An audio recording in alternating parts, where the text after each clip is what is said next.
శ్రీ గురుభ్యో నమః. జగద్గురువు విశ్వగురువు అయినటువంటి బ్రహ్మర్షి పితామహ పత్రిజీ గారికి నా ఆత్మ ప్రణామములు. తటవర్తి వీరరాఘవరావు సార్కి, రాజలక్ష్మి మేడం గారికి నా ఆత్మ ప్రణామములు. ఆత్మస్వరూపులైన ఆత్మస్వరూపులందరికీ నా ఆత్మ ప్రణామములు. ఈరోజు మనము గత 2 రోజులుగా మనము మానవుని యొక్క కర్తవ్యాలు అని రాజలక్ష్మి మేడం వారు మనకు అందించినటువంటి ఆత్మ జ్ఞానాన్ని మనము పంచుకుంటున్నాము. ఈరోజు 3వ రోజు. మనము గత 2 రోజులుగా సాధకునికి ఉండవలసిన సాధన చతుష్టయాన్ని గురించి తెలుసుకున్నాము. అనుభవాలు ముఖ్యం కాదు, జ్ఞానం ముఖ్యము అని మనము తెలుసుకున్నాము. అలాగే సాధకునికి ఉండవలసిన కొన్ని ఏమి పట్టుకోవాలి, ఏమి వదలాలి, ఏది అవసరం లేదు, ఇలాంటి విషయాల గురించి కూడా మనం చెప్పుకోవడం జరిగింది. అలాగే మనము మానవుని యొక్క 6 కర్తవ్యాల గురించి కూడా దానిలో 3 మనము చెప్పుకోవడం జరిగింది. మొట్టమొదటిది గుర్తుంచుకోవలసినది, తరువాత తెలుసుకోవలసినది, 3వది ఉండవలసినది అని మనము చెప్పుకోవడం జరిగింది. గుర్తుంచుకోవలసినవి ఏమిటంటే, భగవంతుడు మనకు ఏమేమి ఇచ్చాడో వాటిని మనము గుర్తుంచుకోవాలి అని, పంచభూతాల గురించి, మన శరీర అవయవాల గురించి, శరీరంలోని భాగాల గురించి మనము తెలుసుకున్నాము. వాటికి మనము ఎప్పుడు కూడా కృతజ్ఞతగా ఉండాలి అని మనము చెప్పుకోవడం జరిగింది. రెండవది తెలుసుకోవలసినది అని చెప్పుకున్నాము. తెలుసుకోవాల్సింది ఏమిటి? నీవెవరు, ఎక్కడి నుంచి వచ్చావు, ఈ శరీరాన్ని తీసుకుని భూమి మీదకు ఎందుకు వచ్చాము, మన గమ్యం ఏమిటి, మన లక్ష్యం ఏమిటి అనేది నిన్నటి రోజున తెలుసుకోవడం జరిగింది. ఇంకా చేయవలసినవి తెలుసుకున్నాము. ఏమి చేయాలని చెప్పుకున్నాం? అన్నదానం, వస్త్రదానమే కాదు, ఆత్మసేవలు, ఆత్మ జ్ఞానాన్ని అందించే సేవలు చేయాలి అని మనము తెలుసుకోవడం జరిగింది. పత్రి గారు ఆ నేర్చుకుంటే అని నేర్పించమన్నారు, వీళ్ళు నేర్చుకుంటే వీళ్ళు చెప్పమన్నారు. ఇలా మనకు తెలిసిన జ్ఞానాన్ని వారు వినినా వినకపోయినా కూడా మనము ప్రాపంచిక సేవలే కాదు, ఆధ్యాత్మిక సేవలు కూడా చేయాలి అని మనము నిన్నటి రోజున చెప్పుకోవడం జరిగింది. అయితే ఈరోజు 4వది వదలవలసినవి ఏమిటో తెలుసుకుందాము. మరి మానవుడు వదలవలసినవి ఏమిటి అంటే, నేను అనే అహంకారాన్ని, నాది అనే మమకారాన్ని వదలాలి అని మనకి ఇక్కడ చెప్పడం జరిగింది. ఎంతసేపు మనము నేను చేస్తున్నాము అని అనుకుంటూ ఉంటాము. ఈ చేయడానికి మనం ఎవరము? ఇది మన గత జన్మల యొక్క పుణ్యఫలం వల్ల మనకు చేసే అవకాశాన్ని ఆ భగవంతుడు మనకు అందించటం జరిగింది. ఆ భగవంతుడే కనుక మనకి ఆ అవకాశాన్ని ఇవ్వకపోతే మనం ఏమి చేయగలము? ఉదాహరణగా ప్రకృతి వైపరీత్యాలు వచ్చినవనుకోండి, అప్పుడు మనం ఏమైనా చేయగలమా? ఏమీ చేయలేము. మనము చేస్తున్నదంతా కూడా భగవంతుని కృప వల్ల మాత్రమే అని మనము తెలుసుకోవాలి. అలాగే మనము నాది అనుకుంటూ ఉంటాము. నాది అనుకుని ఈ బంధాల్లో ఇరుక్కుని పోతూ ఉంటాము. నా ఆస్తి, నా ఇల్లు, నా కారు, నా భార్య, నా పిల్లలు అనేటువంటి బంధంలో ఇరుక్కుంటూ ఉంటాము. ఎప్పుడైతే మనము ఈ నేను నాది అనేది వదులుతామో అప్పుడే మనము మోక్షాన్ని కూడా పొందగలుగుతాము, ధ్యాన సాధన కూడా చేసుకోగలుగుతాము. ఇలా ఇవే కాకుండా మనం ఇంకా మనలో ఉన్న అరిషడ్వర్గాలను కూడా వదులుకోవాలి. అరిషడ్వర్గాలను వదులుకోవాలి అంటే ఎప్పుడు ఎక్కడ అవసరమో అంత మేరకు మనము ఉపయోగించుకోవడం కూడా మనము తెలుసుకోవాల్సి ఉంటుంది. అయితే ఈ అరిషడ్వర్గాలు అనేవి ఏమిటి అంటే, కామము, క్రోధము, లోభము, మోహము, మదము, మాత్సర్యము. మరి వీటి వల్ల వ్యాసుల వారు అష్టాదశ పురాణంలో కథల రూపంలో మనకు చెప్పడం జరిగింది వీటి గురించి. ఈ అరిషడ్వర్గాల వల్ల నాశనమైన వారి గురించి ఈ కథల రూపంలో మనకు అందించడం వ్యాసుల వారు జరిగింది. అయితే కామం వల్ల రావణాసురుడు నాశనమయ్యాడు. రావణాసురుడికి ఏది అంతంగా కనిపించినా వాటిని అనుభవించడం ఒక దుర్వ్యసనం, దుర్గుణం అన్నమాట ఆయనది. ఆయన ఎంతో శక్తివంతుడు, బలవంతుడు. ఆయన శివుని ఆరాధించాడు, శివుని యొక్క అనుగ్రహం పొంది ఆయన యొక్క వరాన్ని కూడా పొందారు. అయినా సరే ఆయన అందానికి దాసోహం అయిపోతారు.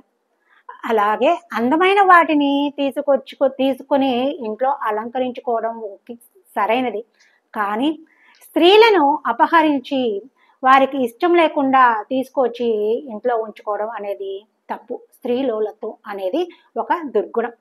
అది కాకుండా పరాయి వారి భార్యను తీసుకొచ్చి ఉంచుకోవడం అనేది చాలా పెద్ద తప్పు. వారి యొక్క తమ్ముడు విభీషణుడు చెప్పారు, అన్నయ్య ఇది సరి అయినది కాదు, నీవు తప్పు చేస్తున్నావు, తిరిగి తీసుకువెళ్ళి సీతమ్మ వారిని రాముడికి అప్పగించేయి, ఈ యుద్ధం అనేది జరగదు, ఈ ప్రాణ నష్టం, ఆస్తి నష్టం అనేది, ఈ రక్తపాతం అనేది జరగదు అని చెప్తారు. అయినా సరే రావణుడు వినడు.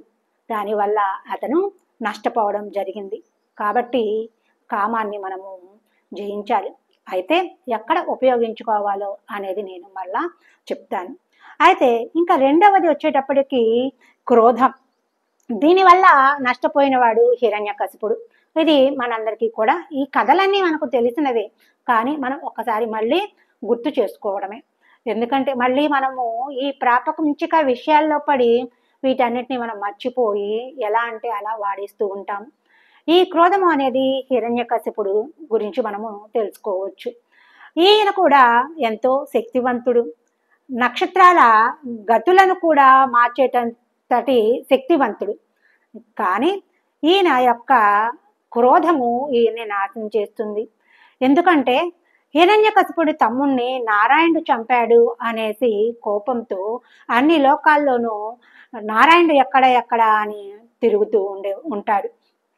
అయితే వారి కొడుకు ప్రహ్లాదుడు చెప్తూ ఉంటాడు, ఏమని, అందుగలడని ఇందు లేడని సందేహము వలదు, ఎన్నందు వెదకినా శ్రీహరే ఉన్నాడు, నారాయణుడే ఉన్నాడు అని చెప్పడం జరిగింది. అయినా కూడా హిరణ్యకశిపుడు వినిపించుకోడు. అలాగే వారి కుమారుడు ప్రహ్లాదుడు సర్వం కల్విద బ్రహ్మ అని కూడా చెప్పడం జరిగింది. అంటే విశ్వమంతా కూడా ఆయనే ఆత్మగా ఉన్నాడు అని ఆయన చెప్పడం, ప్రహ్లాదుడు తండ్రికి చెప్పడం జరిగింది. ఆయన కూడా హిరణ్యకశిపుడు వినిపించుకోడు. అలాగే అయితే శ్రీహరిని చూపించు అంటాడు. అప్పుడు ప్రహ్లాదుడు స్తంభంలోనే ఉన్నాడు అని నారాయణుడు అని చెప్పడం జరుగుతుంది. శ్రీహరి స్తంభం నుండి నరసింహావతారంలో వచ్చి హిరణ్యకశిపుణ్ణి చంపడం జరుగుతుంది. ఎవరు చెప్పినా వెనక కోపంతో ఉండడం వల్లే, ఈ క్రోధం వల్లే ఆ హిరణ్యకశిపుడు నాశనం అవుతాడు. ఇక మూడవది లోభము. ఈ లోభం వల్ల నాశనమైన వాడు దుర్యోధనుడు. దుర్యోధనుడికి రాయబారం పంపుతారు. కనీసం ఒక్క ఊరు అయినా, 5 ఊర్లలో ఒక్క ఊరినైనా పాండవులకు ఇవ్వమని కృష్ణుల వారు పంపుతారు. పంపితే ఆయన ససేమిరా వినిపించుకోరు. ఒక్క ఊరు కూడా ఇవ్వను అని చెప్పి వారిని, పాండవులను హింసించడం జరుగుతుంది. అరణ్యాలకు పంపడం జరుగుతుంది. వారికి ఆహారంలో విషాన్ని కలిపి ఇవ్వడం జరుగుతుంది. అలాగే లక్క ఇల్లుని దహించి అగ్నికి ఆహుతి చేయడం జరుగుతుంది. ఇలా అన్ని నష్టాలు కలిగిస్తూ ఉంటాడు. ఈ విధంగా ధృతరాష్ట్రుడు కూడా ఈ లోభం వల్లే నాశనం అవడం జరుగుతుంది చివరకు. అలాగే మదము. ఈ మదము వల్ల కూడా నాశనమైన వాడు దుశ్శాసనుడు. ద్రౌపది వదిన అన్న సంగతి కూడా తల్లితో సమానము అన్న విషయం కూడా మర్చిపోయి ఆవిడని సభలో అవమానపరుస్తారు. వస్త్రాపహరణం చేసి ఆవిడని అవమానిస్తారు. దీనివల్ల దుశ్శాసనుడు నాశనం అవుతాడు ఈ మదము వల్ల. ఇంకా మాత్సర్యం. దీనివల్ల నాశనమైన వాడు శిశుపాలుడు. శిశుపాలుడు 3 చేతులు 3 కాళ్ళతో జన్మ తీసుకుంటాడు. అయితే ఆవిడ తల్లికి అంతర్వాణి చెప్తుంది అన్నమాట. ఎవరైతే ఈ బాలుని ఎత్తుకుంటారో అప్పుడు ఒక చేయి ఒక కాలు ఊడిపోతుంది. ఎత్తుకున్నప్పుడు ఎవరి వల్ల అయితే ఆ చెయ్యి ఆ కాలు ఊడిపోతుందో వారి వల్లే అతని మరణం కూడా ఉంది అని చెప్పడం జరుగుతుంది. అప్పుడు శ్రీకృష్ణుడు ఆ బాలుని ఎత్తుకున్నప్పుడు ఆ చెయ్యి 3వ చెయ్యి 3వ కాలు ఊడిపోతుంది.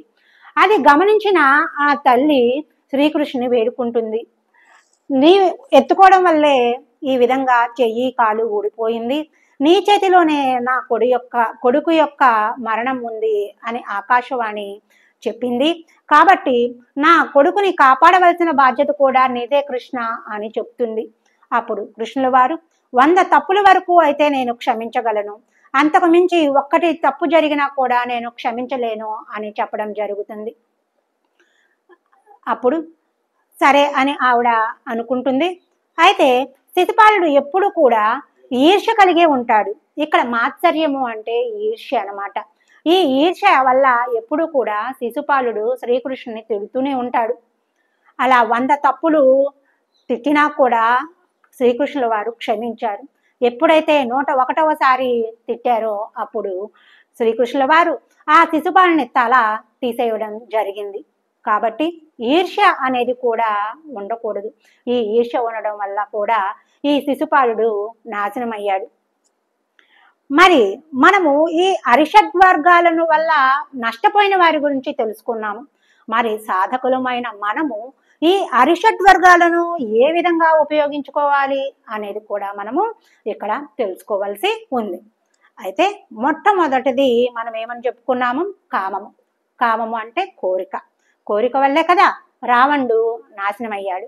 మరి ఈ కోరిక సాధకునికి ఏ విధంగా ఉండాలి అంటే, నేను ధ్యానము బాగా చేయాలి అనే కోరిక కలిగి ఉండాలి.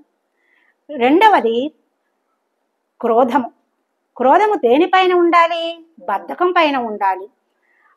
నేను త్వరగా లేవాలి, బ్రహ్మ ముహూర్తంలో లేవాలి, నేను ధ్యాన సాధన చేయాలి అని ఆ బద్ధకం పైన మనము క్రోధాన్ని కలిగి ఉండాలి. ఇంకా మూడవది మోహము దేని మీద ఉండాలి అంటే మనకి వాక్కు. లోభము దేని మీద ఉండాలి అంటే వాక్కు మీద ఉండాలి. లోభము అంటే పిసినారితనం. అంటే మనము మాటలు చాలా తక్కువగా మాట్లాడుతూ ఉండాలి. ఎప్పుడైతే మనము మౌనంగా ఉంటామో అప్పుడు మనకు జ్ఞానం అనేది ఉదయిస్తూ ఉంటుంది. కాబట్టి మాట్లాడడం ఎంత తగ్గిస్తే అంత మంచిది. కాబట్టి మనము ఇక్కడ వాక్కు మీద లోభాన్ని కలిగి ఉండాలి. ఇంకా నాలుగవది మోహం దేని మీద ఉండాలి అంటే జ్ఞానం పొందడం మీద మనము మోహాన్ని కలిగి ఉండాలి. అంటే ఇష్టాన్ని కలిగి ఉండాలి, వ్యామోహం కలిగి ఉండాలి. దీనివల్ల మనము జ్ఞానవంతులము అవుతాం. ఇక ఐదవది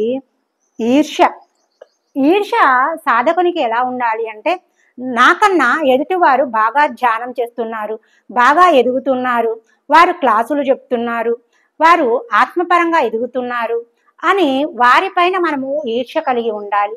ఆ ఈర్ష్యని మనము ఎందుకు చేయలేము, మనము కూడా చేయగలము అని మనము వారిపైన ఈర్ష్యతో మనము పట్టుదలతో మనము కూడా ఎదగడానికి ధ్యానం చేయడానికి ప్రయత్నం చేయాలి. ఇంకా పత్రి గారు లాంటి సద్గురువు దొరికినప్పుడు మనం కాస్త గర్వం కూడా కలిగి ఉండాలి. మన జీవితంలోనికి ఒక సద్గురువు వచ్చారంటే మనము ఎంతో ఆనందాన్ని పొందాలి, అది మన అదృష్టంగా భావించాలి. కొంచెం గర్వం కూడా ఉండవచ్చు ఈ విషయంలో. కనుక మనము అరిషడ్వర్గాలను అదుపులో ఉంచుకొని వాటిని ఎలా ఉపయోగించుకోవాలి అనేది మనము దీని ద్వారా మనకి అర్థమవుతుంది.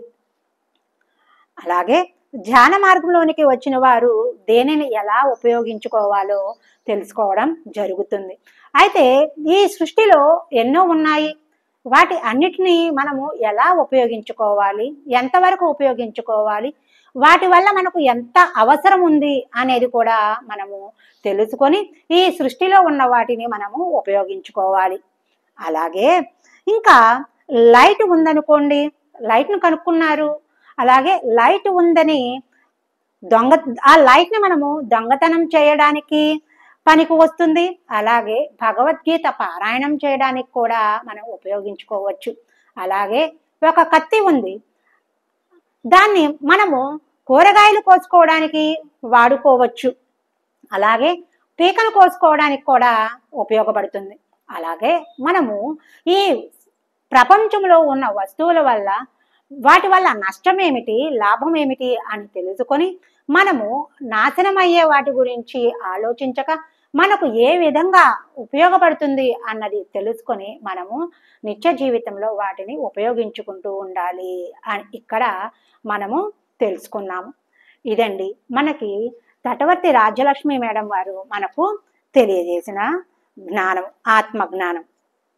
ఏమిటి?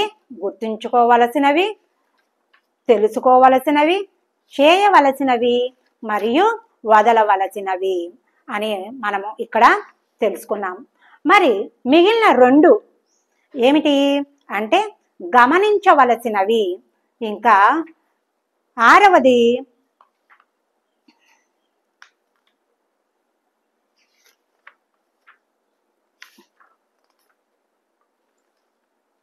జీవితంలో ఉండకూడనివి. ఈ 2 మనము రేపు తెలుసుకుందాం. ఈ ఆత్మజ్ఞానాన్ని అందించిన తటవర్తి రాజ్యలక్ష్మి మేడం గారికి నా ఆత్మ ప్రణామములు, ధన్యవాదములు.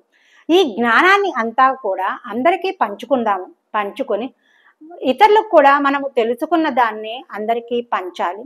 మీకు కూడా ఈ జ్ఞానము, ఆత్మజ్ఞానము మీకు నచ్చినట్లయితే లైక్ చేయండి, షేర్ చేయండి, సబ్స్క్రైబ్ చేయండి.